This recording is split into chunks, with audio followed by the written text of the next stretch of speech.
Before setting the outdoor unit, there are some important things to think through.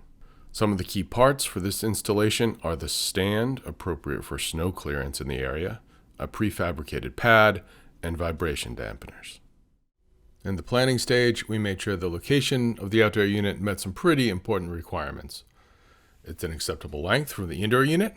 The installation manuals list the minimum and maximum line set lengths for all the units. This spot will meet all the manufacturer's clearance requirements, both sides, top and bottom, front and back. If you're installing multiple outdoor units near each other, make sure the spacing between the units also meets clearance requirements. And just from a practical standpoint, make sure you have good access to the outdoor units. This is obviously important for you as an installer, but also for maintenance down the road. And make sure the discharge from one outdoor unit is not blowing directly into the intake of the neighboring outdoor unit. This is a recipe for horrible capacity inefficiency. If you're installing multiple outdoor units near each other, think about how to label them clearly.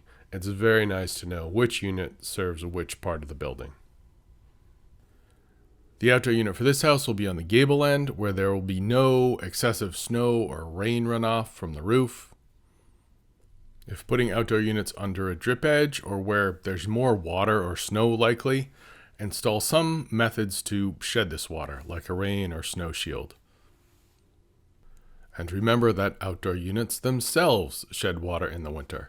If stacking outdoor units, make sure the lower units are protected from water coming from above. In really windy locations, wind baffles can allow better operation and block wind-driven snow. If you're putting outdoor units near a driveway or in a parking garage, install bollards so that cars do not run into the outdoor units. Outdoor units also need to be mounted above snow height. Recommended snow clearances across New York State range from 6 to 24 inches. We want at least 12 inches here, and our stand will get us well above that. Stands like this are generally preferred, but sometimes wall brackets make more sense, especially if the ground slopes a lot or if units have to be quite high off the ground. If you're using brackets, make sure the masonry anchors or lags you're using can handle the weight of the outdoor unit.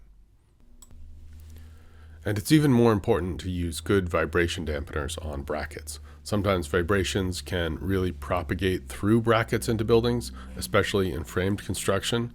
That's one reason stands can be better, but good vibration dampeners can certainly help. If using a stand, the most durable option is setting it on a concrete pad, but pouring a pad can add pretty significant time and cost, and a lighter weight pad can work well if it's done properly. Here, we're using a prefab pad and preparing the site so it won't settle. At most sites, you'll want to remove mulch or soft topsoil, tamp down the soil, and add gravel before setting the pad. There really isn't any topsoil to speak of here. The substrate is already crushed stone from when the house was built. More stone was added here to make sure the pad is level. If the ground is sloping, you might need to build a small retaining wall to keep things level. Check the level of the substrate before laying down the pad. And make sure the pad itself is level. The outdoor unit really needs to be level to work reliably. Put the stand together and set it on the pad. With weight on the stand, make sure that it's level. Some stands have adjustable legs to make this easier. We've really put a lot of emphasis on prep and leveling, but we really want to avoid something like this down the road. Set the unit on the stand and remember to install vibration pads. So now that the unit's set in place, I'm just going to check level one more time, and then I'm going to go through and make sure all my bolts are tightened down. This looks good, so we'll go ahead and tighten everything down.